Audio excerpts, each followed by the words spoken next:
came back from the All-Star game this past weekend in San Francisco, and he was diagnosed with a form of a blood clot. It's called a deep vein thrombosis. It does basically shut you down for 6 months. It doesn't matter who you are. It doesn't matter if you're a civilian, you're an NBA player, the medication you have to go on. The San Antonio Spurs' worst nightmare has come true. They went all in during the trade deadline and traded for De'Aaron Fox, hoping to make a push for the play-in. But we just found out that Victor Wembanyama is out for the remainder of the season, and this changes everything for the San Antonio Spurs. And there is a light at the end of the tunnel, because this one injury could change the course of NBA history. Before we get to the content, we made a brand new baseball channel. It's called Uni Diamond Talk. I'm going to leave a link to it in the description down below. We're giving away 10 copies of MLB The Show 25 to a subscriber that turns on our notifications on that channel. Now that we get all that out of the way, do the intro.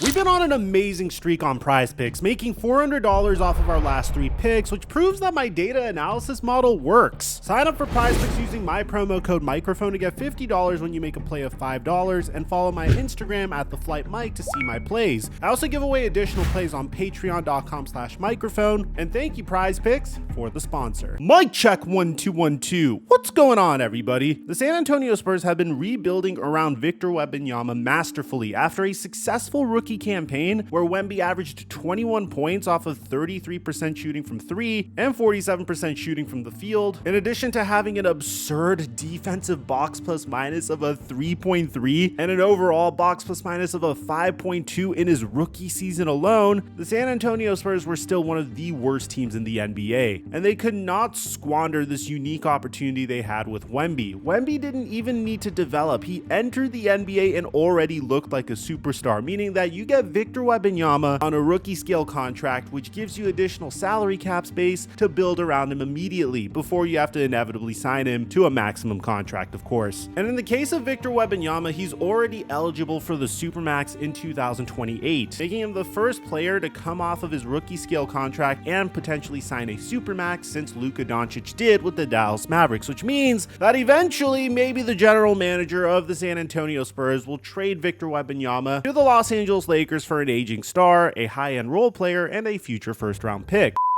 Jokes aside, they didn't want to waste any time and mismanage Victor Wembanyama when he's getting paid so cheaply. So they swung a trade for some high-end role players and a veteran mentor this past offseason, bringing in Harrison Barnes and Chris Paul, and also drafting Stephon Castle in hopes of becoming one of the better defensive teams in the NBA. And I would say that didn't really work so well. I mean, Chris Paul is 40 years old. Stephon Castle has been very impressive as a rookie so far. Jeremy Sohan actually improved tremendously, shooting way more efficiently from the field, primarily because he isn't really attempting as many threes as he did last year. But for the most part, the San Antonio Spurs were similar to the team that they were last year. They weren't one of the worst teams in the NBA, but it seemed like they had a lot of ground to make up if they wanted to make it into the NBA playoffs, or even become a play-in team. The one light at the end of the tunnel was the fact that Victor Wembanyama was playing like a superstar once again, averaging an otherworldly 4 blocks per game, 24 points per game, shooting 35% from 3, with probably the craziest advanced analytics I think I've ever seen in NBA history for a second-year player. A 3.6 offensive box plus minus, a 2.9 defensive box plus minus, a 6.5 box plus minus, and a 3.3 value over replacement player. It's just crazy that Wemby's able to do this in year 2. And to make things even better, the San Antonio Spurs went all in during the trade deadline and traded for De'Aaron Fox. Now, De'Aaron Fox obviously forced this trade. You could tell based off of Malik Monk's reaction to De'Aaron getting traded. Because he was one of the reasons I came here, for sure. But yeah, we got to move on. I know it's a business. By the looks of it, they say he wanted to be out of here, so he got what he wanted. I'll probably talk to him later on down the line. But the San Antonio Spurs only had to trade Trey Jones, Zach Collins, and the Chicago Bulls 2025 first-round pick and a 2027 first-round pick in order to get De'Aaron Fox, which, considering the amount of assets this team has, is a steal. And honestly, the Kings didn't really have much of a choice because they had no leverage in this deal. So fans were ready. Victor Wembanyama gets a player that honestly should have been an all-star multiple times, but De'Aaron Fox has only been an all-star one time, probably because he played in Sacramento for some teams that weren't that competitive. It's only been 5 games since De'Aaron Fox has joined the San Antonio Spurs, and in those 5 games, they've been 2-3. De'Aaron Fox, for the most part, has been doing more of the same. His assist numbers are the highest it's ever been throughout his entire career, but again, it's only been 5 games. After these 5 games, we headed into the All-Star break where Victor Wembanyama went viral for getting cooked by Kyrie Irving, and then we got some news that may have been the San Antonio Spurs' worst nightmare. According to Shams Charania, Victor Wembanyama is out for the remainder of the season with a deep vein thrombosis in his right shoulder, the Spurs announced. Came back from the All-Star game this past weekend in San Francisco, and he was diagnosed with a form of a blood clot. It's called a deep vein thrombosis. He is out for the season, and the Spurs right now believe that this is an isolated condition, that there's one form of a blood clot in that right shoulder of his that will sideline him for the remainder of the season. The hope obviously is that there's no spread, that there's nothing more here, and that he's gonna be ready to go for the offseason and for the 2025-2026 season. Does basically shut you down for 6 months. It doesn't matter who you are. It doesn't matter if you're a civilian, you're an NBA player. The medication you have to go on shuts you down for 6 months. I had a blood clot 15 years ago. 6 months, you can't play contact sports. Wemby's blood clot was in his right shoulder. You sometimes do see blood clots in the upper arms of athletes. This happened to Brandon Ingram about 6 years ago when he was with the New Orleans Pelicans. Indeed, the big thing about blood clots is you have to treat it right away. You are going to be out for a period of time. That's why they know he's out for the season. But then you have to determine what causes it.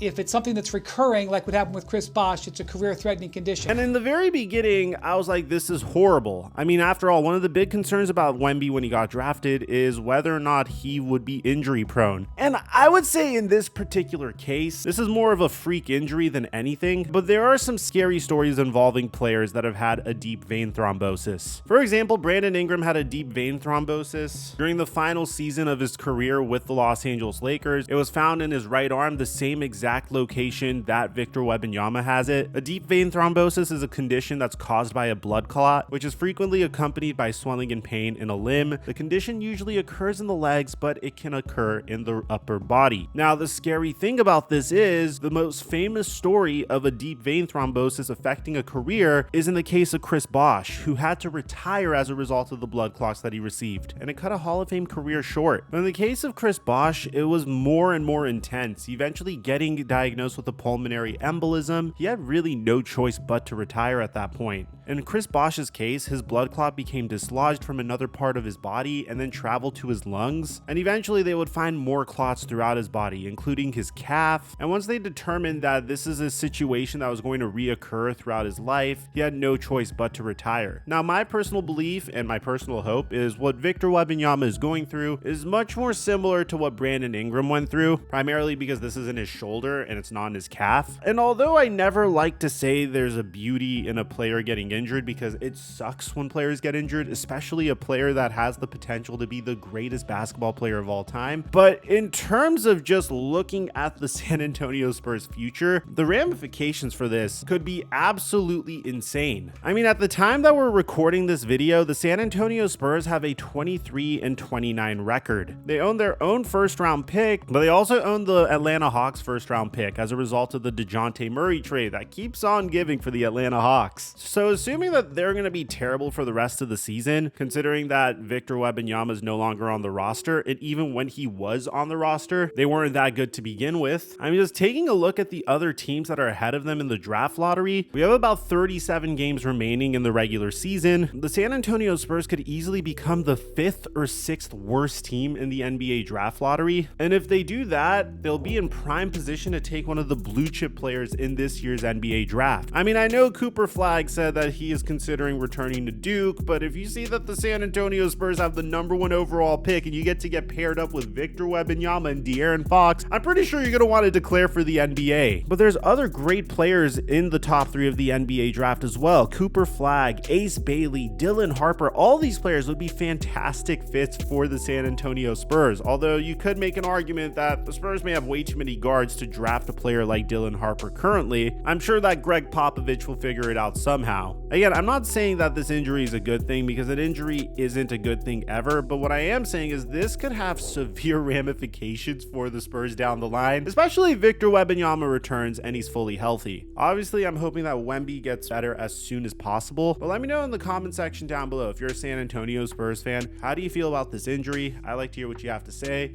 Aside from that, I'm your boy Mike, and I'm dropping our mic until our next upload.